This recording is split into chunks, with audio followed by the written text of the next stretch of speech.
your turn. So after you All play, right, so draw here's one of those Black Fleet, and I am actually playing as the gray ship up here. Kevin is located down here. Say hi, Kevin. Hi, Kevin. And he's down here.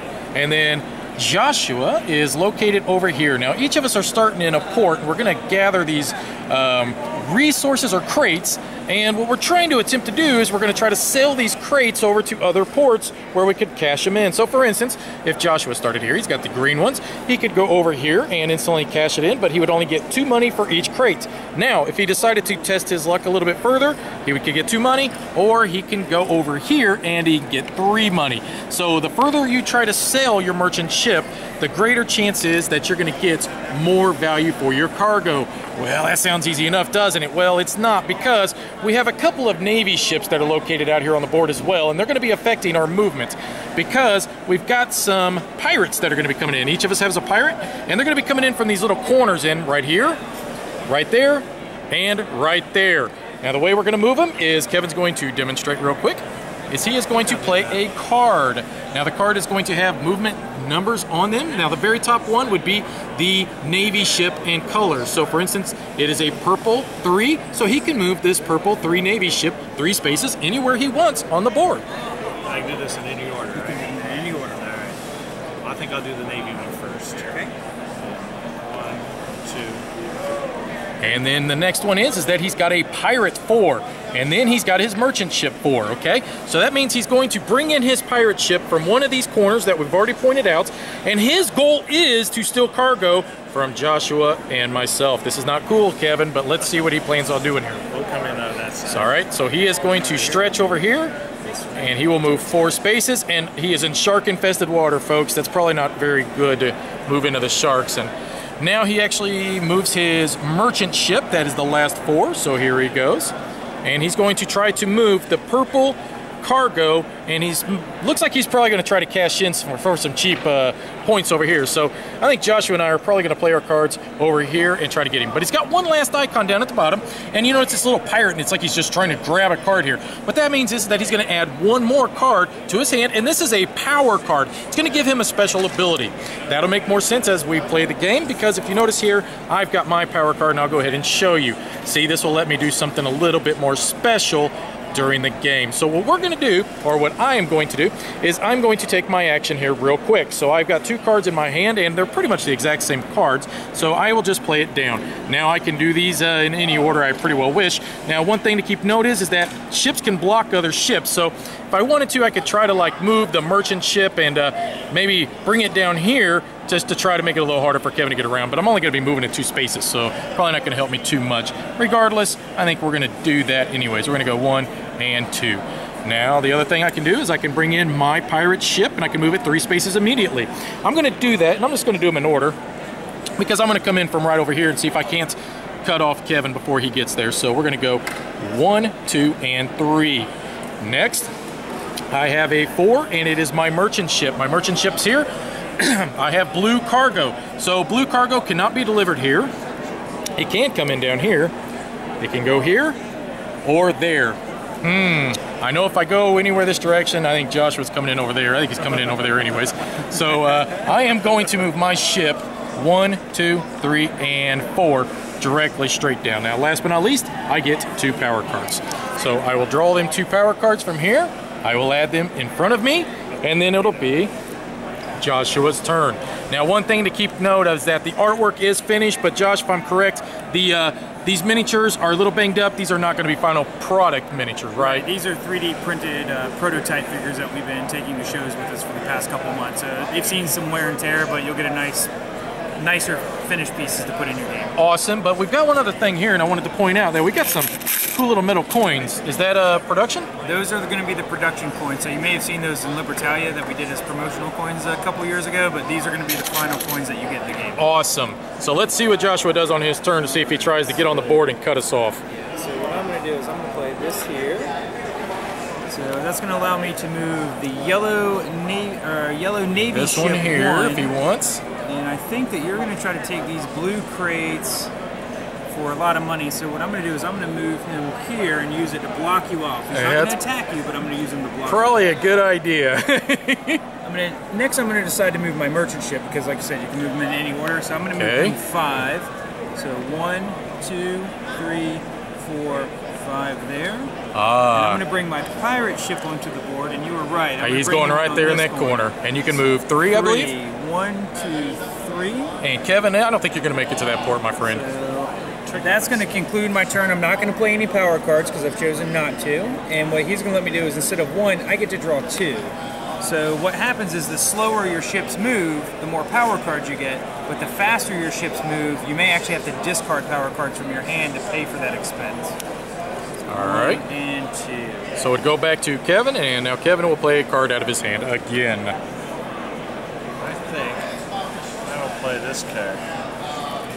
And I choose not to move. Wow, you get to move ship. your merchant ship 6 spaces? Yes. And you're choosing not to move the Navy ship, okay? Yes. So you're going to leave that Navy ship right there? Blocking me? That's kind of rude. I know, it is rude. But I'm going to play Tidal Wave. Uh-oh. Which allows me to move, I may move my ship through island spaces. How in the world are you moving through island space? It's Surfing the wave! So if you notice on the board, some of the islands are divided up. So what this allows you to do is count the island as a space and then continue into a sea space next to it. So if you were here, for example, you could go 1, 2, 3, 4, 5, 6 with the tidal wave, getting much more movement out of it. Awesome. So that's going to take me 1, 2, 3, 4, 5, 6. Okay. He's almost there, ain't he? Ouch. But you only need to go You only 3, need to be don't you? adjacent for the pirate ship to attack. You don't actually go into the same zone as the ship. Right, you don't share zones. Yeah, I just got to get to right here, folks, and then I can get him. So are you gonna? You could go into here if you wanted to. It doesn't have to be on It doesn't have to be there. Okay. So any of the docks, you'll let you cash in. So now that you've made it all the way there, he's delivered 3 goods, and they're worth $2 a piece. So 3 goods times $2 is 6. So we'll get a gold one for 5 and a silver one for 1 more. So that's going to be 6.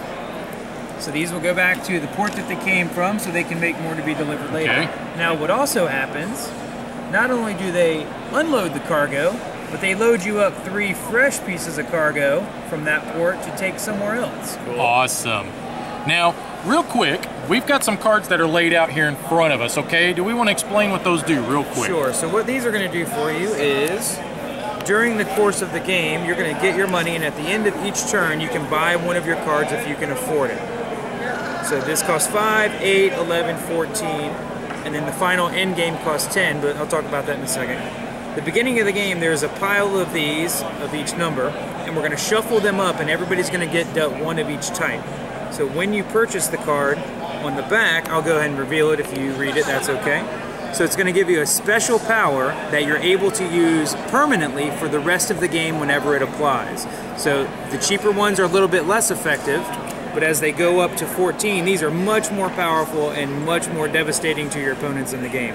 These can be bought in any order that you wish. So I might want the 14 early, but it's going to take me longer to get to it. Or I might want to gradually progress and say, oh, this power is not as good, but it's cheap, and I'll get it, and I'll have it for longer. After you've purchased those 4 cards, then you can purchase the end game card. And what this does is simply you pay the money on top, so this one's 10. You flip it over, and this triggers the end game. And all of the end game cards for each player are the same. We simply go around until everybody has an equal number of turns. If only one player has end game showing, they'll win automatically. If more than one player has end game showing, we count how much money they've been able to collect, and the person with the most money in their pile is going to win the game on the gold tiebreaker. Awesome. All right. Oh, wow. All right, so see here, we're actually attacking each other's merchant ships with our pirate ships, taking their cargo. Then we try to get to these like little areas here on the board, and then that allows us to bury that cargo, and we get that much money in return. So Josh just played an incredible combo here where he was able to fly over islands and move extra spaces. So he was able to take, you know, stolen goods, bury them, get money for that, then take his merchant ship immediately here and park it and get a ton of cargo not only delivered, but he's going to get even more loaded on. So an amazing turn right there. But here's me all by myself. Like, look at all them, see them all over there? And here I am. So to me, I'm just I want to get right up there. We'll see if I can make it. All right, we just ended the game, and Joshua just had the most amazing turn. I'm not joking. He was able to move all the way from here all the way up there by playing about 835 power cards in a row. Plus, he had the ability to do a quick launch with his pirate ship, which means he was able to come in from this port and steal a piece of cargo for me, which gave him 2 more points. So what he was able to do was reveal his final card here, which then basically allowed him to win the game because he was the last player in initiative order. Unfortunately, I was hoping to win, but whatever. All right, so final thoughts. What do I think? Hey, cool little game, man. This is going to be out at Gen Con. It's a simple pickup and delivery game, but it's got a lot of little hidden gems. And what I like about it, not only is it just beautiful to look at, but the way that you're going to play these power cards and try to combo, and what Joshua did is that he saved up a lot of his power cards and then created this ultra combo towards the end of the game. And maybe that's a smart thing to do. I don't know. But you're going to get all kinds of little powers that are going to change the game in so many different dynamics that it's not going to feel, I guess, sameish no matter what each time you play, because you're going to be constantly getting different power cards each game from one game to the next. Now, one thing that was kind of cool too as we was playing is that we were all on one side of the board during like half of the game, and then it just kind of shifted all the way to the other side of the board all of a sudden, and it created this chaos where I felt pretty confident that I was going to run away with this until I made a bad decision and I destroyed Joshua's pirate ship, which then he came over and decided to destroy my merchant ship. So check, definitely, if you guys are going to Gen Con, play this one. I think you're going to like it a lot. I know I did. I think it's one of those ones that's just beautiful to look at, and it's a lot of fun to play, man. So anyways, that's Black Fleet. Thanks.